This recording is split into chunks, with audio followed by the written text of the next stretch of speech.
SWOT analysis, standing plans, strategies, planning premises, complacency in planning, ये सारी terms आपने कई बार सुन रखी है, राइट?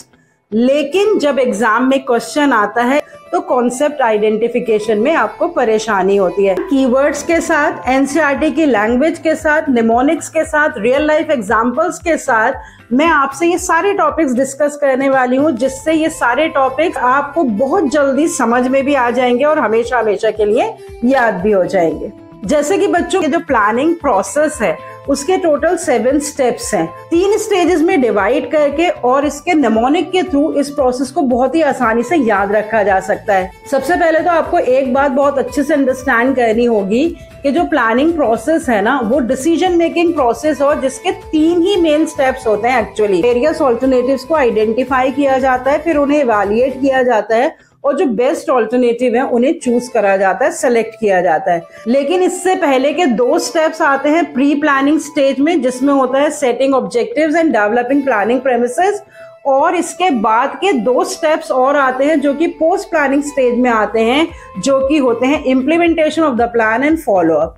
इसके अलावा प्लानिंग के पूरे प्रोसेस को मैंने एक बहुत ही इंटरेस्टिंग निमोनिक के थ्रू भी एक्सप्लेन कर रखा है। सब देखो इस एक सुपर इंटेलिजेंट फ्रेंड को। लिमिटेशंस ऑफ प्लानिंग में भी कुछ ऐसे पॉइंट्स और हेडिंग्स हैं जिसमें बच्चे कंफ्यूज हो जाते हैं, जैसे planning does not guarantee success and planning does not work in the dynamic environment. जब एक्सटर्नल लिमिटेशंस की बात होती है जो मैनेजमेंट के कंट्रोल में नहीं होती है, तो उसकी वजह से अगर कभी प्लानिंग फेल होती है तो हम आइडेंटिफाई करते हैं that planning does not work in the dynamic environment.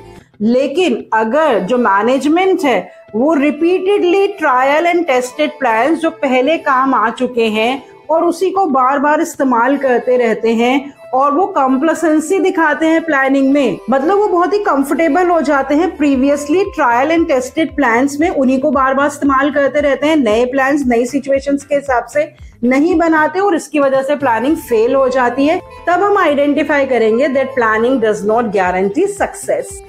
तो बच्चों, इस तरह से छोटे छोटे से एग्जाम्पल्स के साथ प्लानिंग चैप्टर के 5 टॉपिक्स की डिटेल वीडियोस और रील्स मेरे चैनल पे ऑलरेडी अपलोडेड है। आपको सिर्फ क्या करना है कि जो प्लेलिस्ट का लिंक मैं आपके साथ शेयर कर रही हूँ, वो प्लेलिस्ट आपको चलानी है। 2x पे देखेंगे तो आपके आधे से 1 घंटे में सारे टॉपिक्स कवर अप हो जाएंगे, और इस तरह से कवर अप हो जाएंगे that you shall be able to answer any type of question in any type of exam from this chapter planning, that I can guarantee you.